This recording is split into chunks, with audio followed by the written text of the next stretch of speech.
Hello everyone! I have made 100 to 500 instant heating soldering irons, both networked and standalone. Some of them I gave to friends and relatives while others never got a casing, and they are still gathering dust somewhere. During the days of the general quarantine, I decided to occupy myself with something and make a similar soldering iron for personal use but not quite ordinary. The soldering iron you see now is completely standalone, meaning it is powered by a built-in battery. It heats up in a couple of seconds and has adjustable power. I would call the design quite successful and convenient. This soldering iron is of the pulse type. Such types in particular can be network powered, and even now similar ones exist. You can buy them, but not like ours. Store-bought soldering irons are powered by the mains and contain an iron network transformer, whose secondary winding is a thick busbar, closed by the tip. Due to the short circuit and the relatively high resistance of the tip, the latter heats up. The principle is very simple. I have already shown many schematics and designs of such soldering irons, in which I used a pulse power supply instead of an iron transformer. This particular soldering iron operates on a similar principle.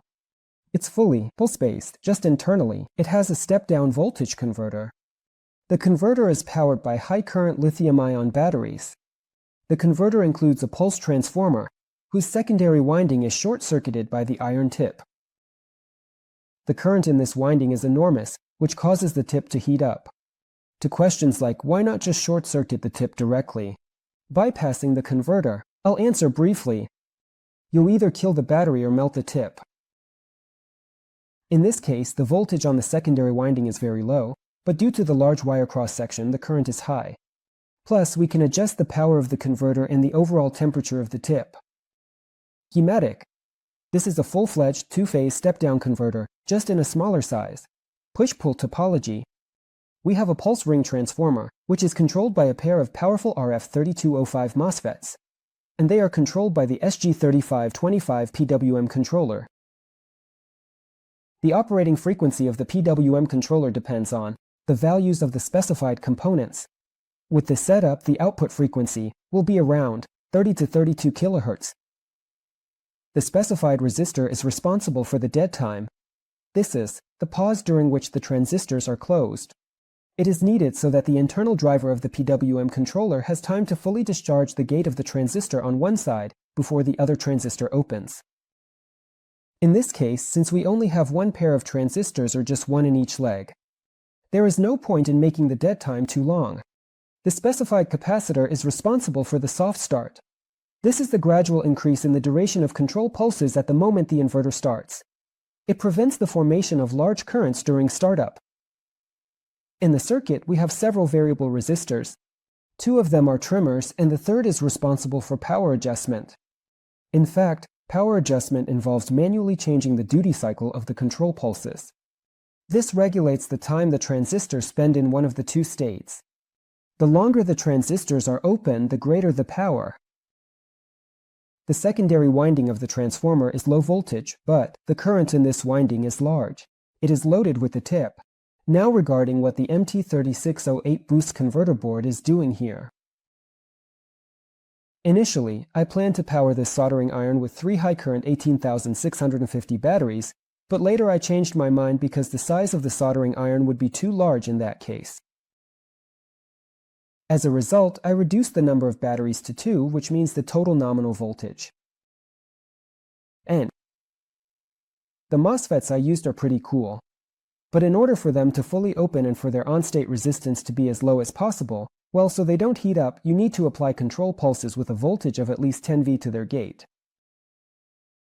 And we remember that our battery is at N. Also, the minimum supply voltage for the SG3525 PWM controller is 8 volts. To kill 2 birds with 1 stone, I powered the chip from the MT3608 converter board. Its input receives volts from the batteries, and the output is set to 12 volts, which go to the PWM controller, while the main power supply is taken directly from the batteries. The soldering iron start button simply supplies power to the input of the MT3608 board. Consequently, it starts the control and the inverter as a whole. and the power supply is always connected to the battery and practically consumes nothing from them if the button is not pressed. That's regarding the circuit. Now about the components. The transformer is a toroidal one with a permeability of 2300. The manufacturer is unknown. The primary winding initially contained 14 turns or 2 sets of 7 with a center tap. Then I reduced the number of turns, as I plan to power the converter from a lower voltage.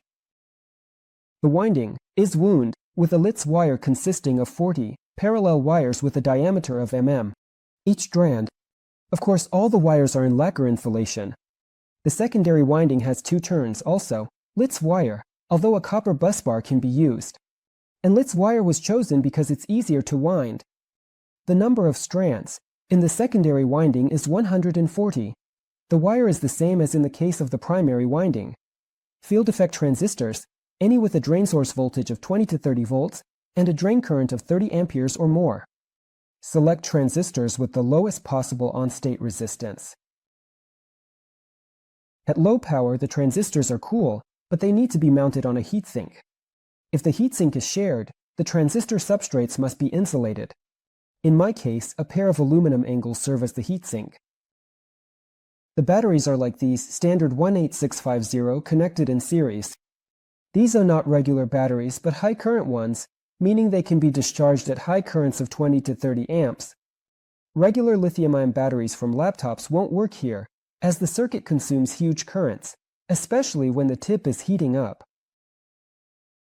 Fortunately, this soldering iron only operates when you're soldering, that is, when you press the button. And if desired, the power can be reduced. The battery is complemented by a 20-amp protection board. This board protects the batteries from deep discharge, overcharge, and short circuits. The board is also equipped with a cell balancing system. This is a very important feature. Balancing is the key to long and happy lifespans for their batteries. The protection board disconnects the batteries when they reach a voltage of approximately volts, plus or minus, and thanks to the use of the MT3608 boost converter, the inverter works perfectly even at such a low voltage. Start button, almost any non-latching one. In the very end, I installed a regular micro switch. The tip can be made from an iron rod with a diameter of 2 to 3 millimeters. In my case, it's a rod from a welding electrode. An iron tip, unlike a copper one, heats up faster. And most importantly, it is almost everlasting. You will have to replace such a tip after many years, even if you use the soldering iron actively. We shape the tip approximately like this, and process the end to reduce its diameter. This is necessary so that the tip heats up faster. Such a tip is very easy to tin, and it's convenient to work with. The tip holders are made from brass terminal blocks. Setup. If everything is assembled correctly, the transformer is calculated, all components are original, and there are no solder bridges on the board, the circuit will work immediately. The adjustment is quite simple. First, you need to install the tip, then by rotating the specified trimmers, set the power limits. That is, limit the maximum power of the soldering iron so that the tip does not melt but heats up to a maximum of 450 to 500 degrees. And the lower limit needs to be set in such a way that at the minimum power position of the main variable resistor, the tip heats up to about 250 to 300 degrees. Specifically install these trimmer resistors so that you can adjust the soldering iron for a specific tip. For example, if the tip is thin, the maximum pulse duration might simply melt it, so the duration needs to be limited. And if the tip is thick, there might not be enough power for proper heating, so you need to increase it with the trimmers. Well, the main variable resistor will strictly change the power within the selected limits. I hope everything is clear. But considering that the iron tip is practically eternal, meaning you won't have to replace it, you can. You can also replace the main variable resistor with a trimmer, set the optimal soldering temperature, and not touch it again.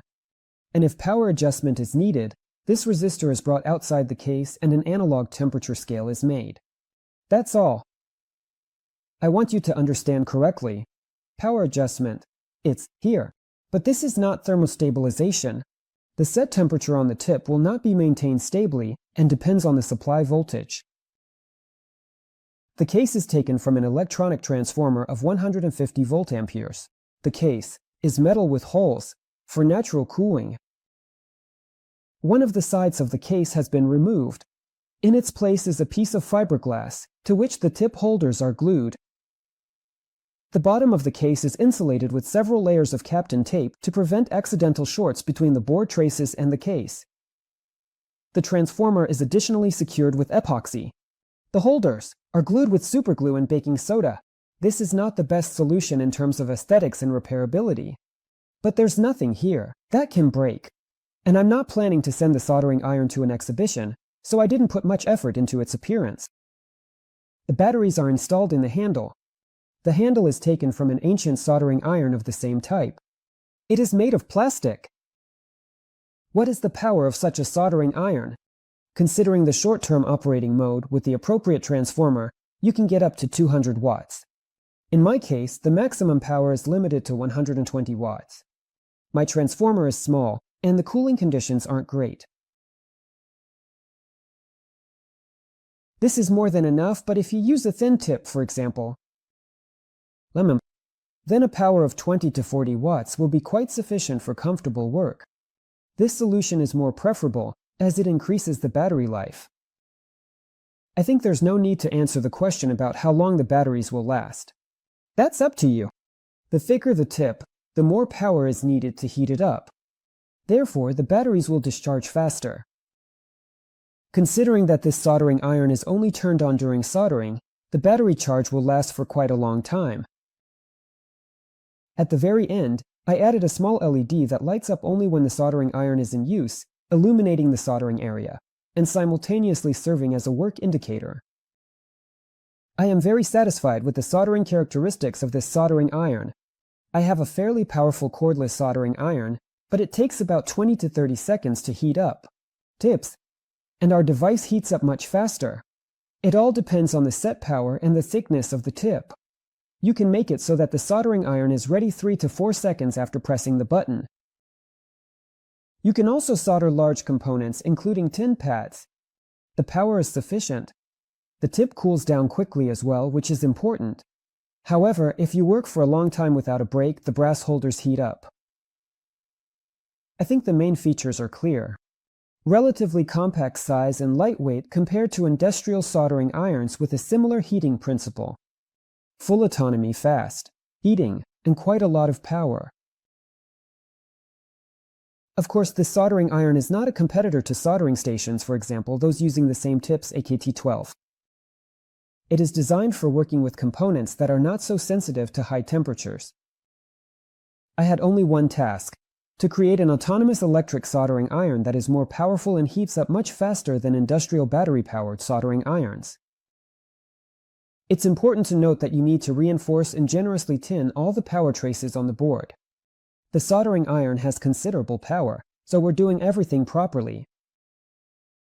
As always, you can download the printed circuit board along with the project's complete archive via the link in the description. Well, with that, I can only say goodbye. As always, this was Kazian K, with you, and until we meet again, goodbye.